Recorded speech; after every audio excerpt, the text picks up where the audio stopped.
আসসালামু আলাইকুম, সবাই কেমন আছেন? আশা করি সবাই ভালো আছেন। আজকে চলে আসলাম এমন একটা জায়গায় যে নামটা বললে সবাই চিনবেন।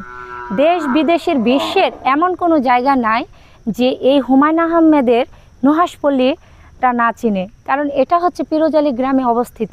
পিরোজালি গ্রামটা দেশ বিদেশে অনেক জায়গায় চিনে, কারণ এই গ্রামটা বাংলাদেশের সবচেয়ে একটা বড় গ্রাম।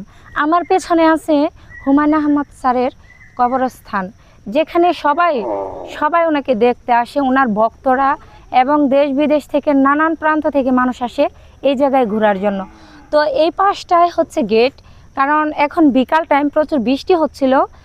বৃষ্টি থামার পরে ঝিরিঝিরি, তাও অনেক লোকজন আছে দেখতে পারতেছেন। এই সাইডটা হচ্ছে গেট, আর এই সাইডটা হচ্ছে অনেক সুন্দর জায়গা, কিন্তু বৃষ্টির কারণে আমি ঘুরতে পারতেছি না। আসলে কি বলবো, মানে এত সুন্দর একটা জায়গায় এসে ঘুরতে পারতেছি না, মনটা ভীষণ খারাপ।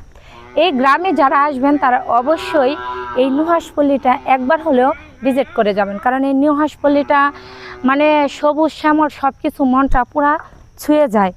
আপনারা যদি একটু খেয়াল করেন দেখতে পারবেন, মানে বাচ্চাদের বিনোদন দেওয়ার জন্য কত খেলনা দুলনা, তারপরে দেখেন কত ছবি তোলার জন্য কত কিছু চিত্র এখানে ধরে গেছে, কারণ এত সুন্দর সুন্দর জায়গা যেখানে আসলে আপনি একাই মুগ্ধ হয়ে যাবেন। তো আজকে আমি একটু লেট করে আসছি, তাও আমার এখানে আসে খুব ভালো লাগতেছে।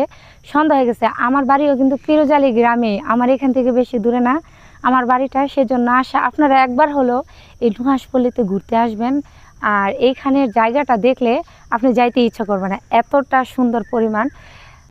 তো দেখেন এখানে কিছু সয়াবিন গাছ আছে, যেটা আমাদের বাহিরের রাষ্ট্রে চাষ হয়, কিন্তু এইখানে দেখেন গাছপালাগুলো কত মনোরম, কত সুন্দর, মানে মন ছুঁয়ে যায়, এতটা পরিমাণ সুন্দর।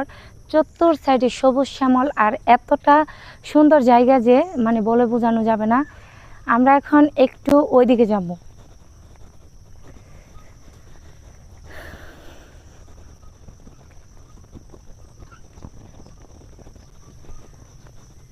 তো এই সাইডটা যারা পিকনিকে আসে, এটার নাম হচ্ছে বৃষ্টি বিলাস। এখানে যারা পিকনিকে আসে সাধারণত এখানে অর্ডার দেওয়া হয়, খাওয়া দাওয়ার ব্যবস্থা করা হয় এইখানে। আপনারা যারা আগে থেকে আসবেন, এখানে নুহাশপল্লীর নাম্বারটা দেওয়া আছে, আগে থেকে বুক করে নেবেন, কারণ এখানে খাওয়া দাওয়ার সব কিছু সিস্টেম আছে। আপনারা চাইলে দেখেন গাছের কাঁঠালও পেরে পেরে খেতে পারবেন, কবুতর, মানে সব কিছুই প্রাকৃতির এখানে আছে। তো এইখানে দেখি একটা চাচা কাঁঠাল পেরে রাখছে, কাঁঠালটা পাকছে কিনা আমি একটু দেখবো। আদা পাকা হয়ে আছে। তো যারা যারা কাঁঠাল খেতে চান তাড়াতাড়ি দ্রুত চলে আসেন নুহাশপল্লীতে। দেখেন আমাদের গ্রামের সেই ঐতিহ্যবাহী আগের যে মাটির চুলাগুলা এখানে সারি সারি করে রেখে দিয়েছে, কারণ শীতকাল যখন আসে তখন এই নুহাশপল্লীতে বিভিন্ন রকমের পিঠা বানানো হয়, পিঠা উৎসব হয়, তখন এই চুলাগুলা লেপে পুছে মানে সুন্দর করে পিঠার জন্য তৈরি করা হয়। তো এই চুলাগুলা দেখেন এখন বৃষ্টির কারণে পুরো ভেঙে গেছে, এগুলো আবার জোড়াজোড়ি দিয়ে মানে ঠিক করবে। এই সাইডটা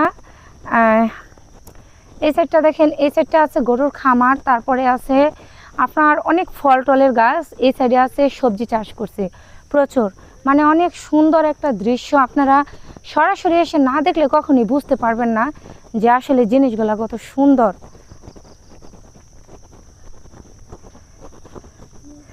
আমি তো এখন মানে ওই সাইডটা শেষ প্রান্ত যাওয়ার জন্য চেষ্টা করতেছি, কিন্তু অনেক রাত হয়ে যাচ্ছে, সেজন্য আর যাইতে চাচ্ছি না, কিন্তু আপনাদেরকে দেখানোর জন্য শুধুমাত্র যাওয়া। এই সাইডে কিন্তু অনেক সুন্দর জিনিস আছে, আপনাদেরকে আরেকটা জিনিস আমি দেখাবো, মানে এখানে সবচেয়ে আকর্ষণীয় যে জিনিসটা সেটা। তো নুহাশপল্লীর সবচেয়ে আকর্ষণীয় জিনিস যেটা, সেটা হচ্ছে এই জলপরি। অসাধারণ একটা দৃশ্য, এ পাশে আছে রাক্ষস, এ পাশে আছে জলপরি, মানে এতটা একটা দৃশ্য সুন্দর যে খুবই ভালো লাগে। তো এগুলো যারা ভিজিট করতে চান তারা তাড়াতাড়ি চলে আসবেন পিরোজালি নুহাশপল্লীতে। তো সবাই ভালো থাকুন, সুস্থ থাকুন, আজকে এই পর্যন্তই, আল্লাহ হাফিজ।